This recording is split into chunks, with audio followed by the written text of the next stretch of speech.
नमस्कार साथियों, आप सभी का स्वागत है हमारे YouTube चैनल सीजी टीचर में।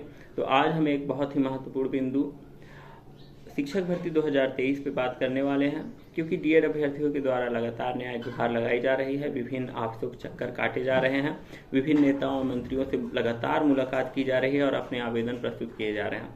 इसके पीछे उन्हें क्योंकि संदेह है, क्योंकि सरकार के द्वारा दोनों ही पक्ष हो, चाहे डीएड पक्ष हो या बीएड पक्ष हो, सकारात्मक आश्वासन दिया गया है और अभी तक जहां भी वो गए हैं वहां उनको कोई भी एक नियत तिथि नहीं बताई गई है कि हाईकोर्ट के फैसले को जो अमली जामा पहनाना है वो कब तक हो पाएगा।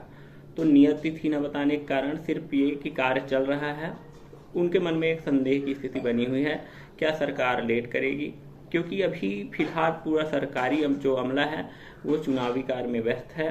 तो ऐसे में उनके कार्यों पे फोकस अभी दिखाई नहीं दे रहा है। तो क्या हाईकोर्ट का जो आदेश था कि 6 सप्ताह के अंदर भर्ती करने की, तो उसकी जो अंतिम तिथि है वो 15 मई है।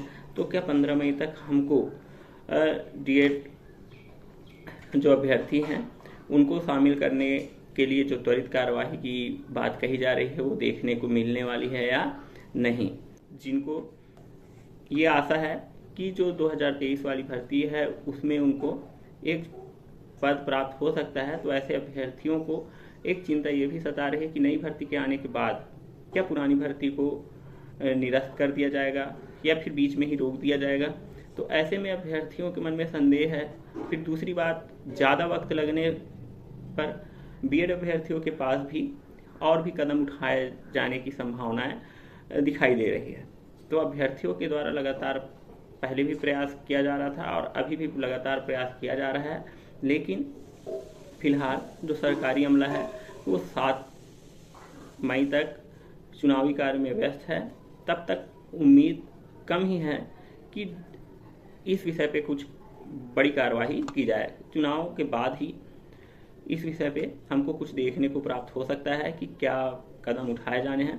तो फिलहाल हमको थोड़ा और वेट करना पड़ेगा इस मामले को लेकर के, लेकिन हाई कोर्ट ने जो वक्त दिया है उस वक्त पे क्या कार्यवाही या कोई नोटिफिकेशन, छोटा सा नोटिफिकेशन भी देखने को मिलता है या नहीं, ये महत्वपूर्ण बात होगी। क्योंकि ऐसे में हाई कोर्ट की अवमानना और सरकार दोनों पक्ष के बीच कॉन्फ्लिक्ट हमको देखने को प्राप्त हो सकता है। इन कॉन्फ्लिक्ट के बीच जो पिसने वाला है वो है अभ्यर्थी है, चाहे वो डीएड अभ्यर्थी हो या बीएड अभ्यर्थी हो। तो उम्मीद है कि जो भी फैसला होगा अभ्यर्थियों के हितार्थ फैसला होगा और जो कार्यवाही की जानी है उस पर भी जल्द से जल्द हमको कोई उचित कदम देखने को मिल सकता है। धन्यवाद।